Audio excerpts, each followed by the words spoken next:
Hey, welcome to the Wrestlers Wrestling Show. I'm Joe Bray and I'm joined by Jordan Devlin. The import killer, the Irish ace, the benchmark. Come on, Angus normally talks me up a bit. Okay, my first question would be, how does Jordan Devlin go from being someone who's taken a step back, almost retired in 2015, to being signed to a WWE contract in 2016? It sounds a bit bizarre, like insane. What was your mindset in terms of your return and how did you accomplish getting there? Well, to be honest with you, Joe, you had quite a big hand to play in that.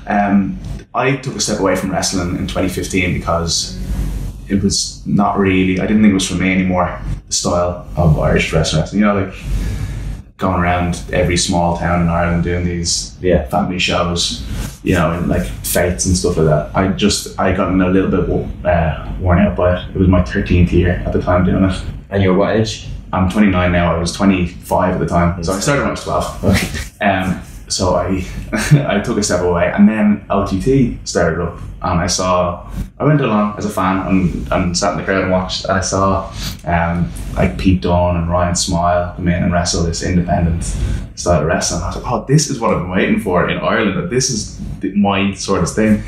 So that kind of lit a spark in me again. I kept coming to the show and they kept getting bigger, and suddenly now we were getting like 300 people packed into the Tivoli, raucous crowd. And it was just, the lure was just too much for me to stay away. So you'll remember I said to you, listen, I think I want to get back into this. Is there any chance there's a spot for me? Yeah. Maybe in the opener, if you want. Was WWE the end goal? Like, were you focused towards that, or did just the things just align and it happened that way? When I started, when I was a young wrestler, obviously WWE, I think, is everybody's, final goal. At that time, I just wanted to come back and wrestle with my friends. I missed it a whole lot in that year that I was out. I just wanted to see how far I could push it. I was supremely lucky in the time that WWE UK became a thing the next year, and they started looking for talent from England, Ireland, Scotland, Wales and Northern Ireland. And I was put forward by a famous friend of mine for being the Irish representative. Which is not going to put you forward if you're not to the standard. So I mean, you were obviously an incredible talent at the time. But tell me this, like, and it happens to everyone, and it's happened to me a lot in my wrestling career when I was kind of doing more. Sometimes you have a match with somebody and it just doesn't pan out. It just your styles don't work, or maybe there's an injury involved. How do you come back through the curtain and not let that start? And maybe you might have a run of 2-3 bad matches in a row. How do you not let that affect your confidence so you can continue on? I just think you'd be something special if every single match you had was a 5-star classic. You know, you have to be able to realise that, you know, there's bad days in the job sometimes. You're not going to have amazing chemistry with everybody step foot in the ring. You have to just make the most of it, or whatever the two you bring. I think it's important as well that you're mentally strong and you can draw a line under a bad episode and move on and try and just reset yourself mentally and try and go again for the next match. What do you do though to make you mentally strong? Because there's some people that will have bad matches and go, do you know what, I can't do it, and they start allowing that to kind of get on them. Like, what do you do to kind of make you, is it believing more in yourself, or is there anything that you do to make you kind of like have a mental? Yeah, I think it's easier said than done, but you have to kind of try and like harbour this unshakable belief in yourself, like a mental belief in yourself is all I can really attribute it to.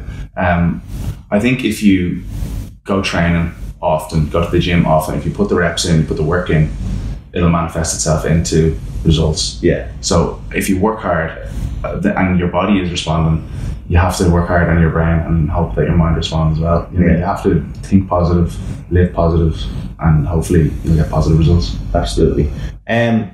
One thing as well is that I see a lot of young guys as well, they play too much into the social media and they start doing vanity searches and stuff like that, and there's obviously people that are angry on social media forever. I mean, I always say, like, people wouldn't be talking about you if you were just like sitting on the couch playing video games. You're being talked about because you're in a position that you've gotten yourself to. How do you, again, like, is social media something that you play into much, or do you kind of avoid it? Or listen, social media is obviously like relatively new to professional wrestling as a business. Yeah, you know, young wrestlers are exposed to people and audiences far wider ranging than they ever were. Yeah, you know, back in the day, and which is a positive and a negative. You know, you obviously can get your name out there quicker and stuff, but then, you know, put yourself up for a lot of scrutiny and a lot of judgment, and you might not be ready to, or wanting to accept it yet at a young age. I think that you need to use it as a positive tool and not think too much about it. I think there's always a very vocal minority on Twitter, and I often say to the young people that ask me about it or whatever, like, how many people do you think in the audience, the solid audience, are using Twitter? And then how many of those do you think would think strongly enough about you to put their hand in the pocket, take out their phone, and then type out an insult? It's going to be a really small number. So I wouldn't, as I appreciate the fans obviously that are vocal and stuff, but I wouldn't hang too much stock on any negative comments that I'm reading. I know some people that like will get up out of bed in the morning, frankly search themselves, and if they read something negative, it'll throw them for the day. Like it has a real palpable effect in their like civilian life. I think it's dangerous to have that level of stock put in. I suppose you're allowing them to have control of, like, as you said, like, I mean, their comments negatively affect the remainder of your day.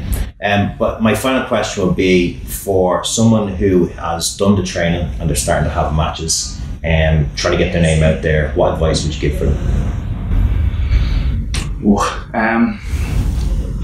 The advice I got given when I was a young wrestler was that we have 2 eyes and 1 mouth, 2 ears and 1 mouth. So listen up, keep your eyes open, keep your mouth shut, train hard, don't screw anyone over, be the hardest worker on the mats. And the cream will rise to the top. If you're lucky enough to have talent, your hard work will see you do great things. Amazing. Jordan Devlin, everyone. Thanks, Joe.